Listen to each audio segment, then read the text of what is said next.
Sifuna, what is your point of clarification?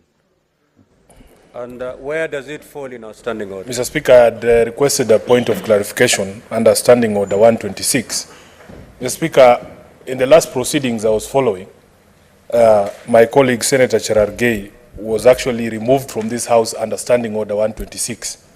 And in my reading of that Standing Order 126, it says that a senator removed under that order shall thereupon, without question being put, be suspended from the service of the Senate for a minimum of 91 calendar days and a maximum of 180 calendar days, including the day of the suspension, and shall, during such suspension, forfeit the right of access to the precincts of Parliament, and the Sergeant at Arms shall take necessary action to enforce the order. So the clarification I'm seeking from the Chair is whether Senator Cherargei is rightly in the precincts of Parliament, Mr. Speaker. Senator Cherargei did appeal, and he gave valid reasons, and suspended. He's staying away for all that period. So he's rightfully in the House. Yeah. And on the same breath, maybe I was to deliver a ruling on your matter too. And maybe I may proceed to deliver that ruling. You did appeal. I looked at the appeal. It's merited, and therefore, having served 1 day out of the 3 days, you can proceed to continue attending the sessions of this House. Proceed, Senator Eddy.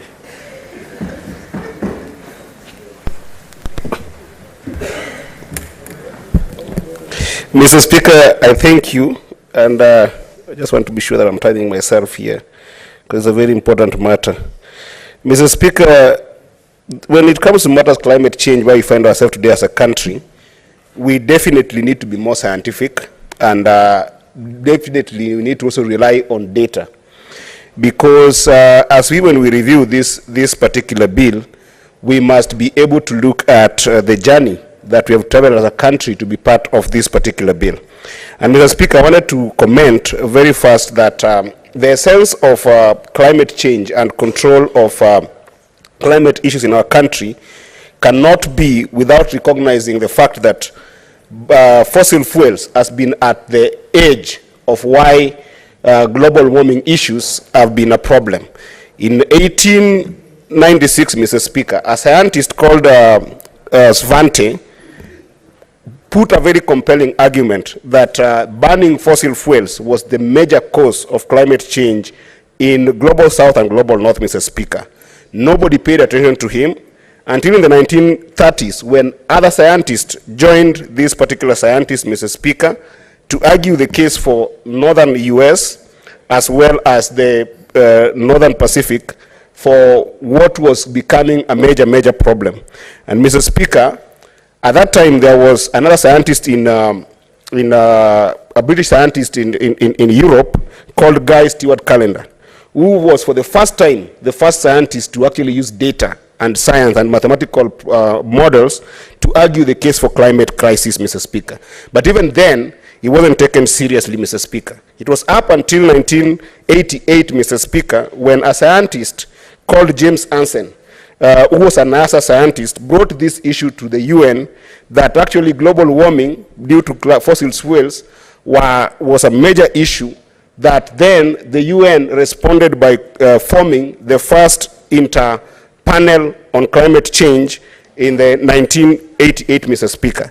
Why am I giving this backdrop, Mr. Speaker? Because the Paris Agreement comes on that backdrop. In 1992, Mr. Speaker, we had the Rio Conference. And in that Rio Conference, Mr. Speaker, many countries that were developed that were causing serious climate problems, including the US at that time, did not participate in making sure that our countries could be compensated, Mr. Speaker. And the Paris Agreement, for which this particular bill comes, Mr. Speaker, that proposes a market mechanism, Mr. Speaker, is an agreement that seeks to enable us as countries to develop our own mechanisms internally, Mr. Speaker. And Mr. Speaker, while I do support this particular bill, Mr. Speaker, I want to encourage the drafters of this bill to actually be able to think critically about the carbon markets, Mr. Speaker, to the extent that we can actually make it more practical to local communities. For instance, Mr. Speaker, if you look at section 23C, we are giving the Cabinet Secretary a full control of a carbon market which does not allow even the Cabinet Secretary to interact with Parliament to be able to ensure that we can be able to have reporting mechanisms to Parliament in accordance to Article 94, Mr. Speaker.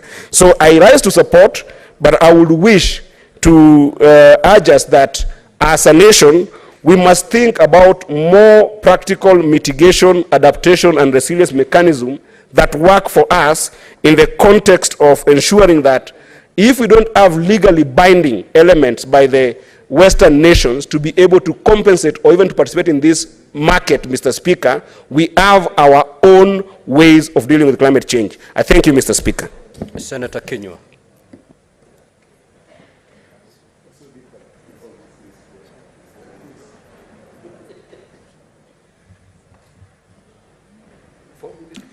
Asante.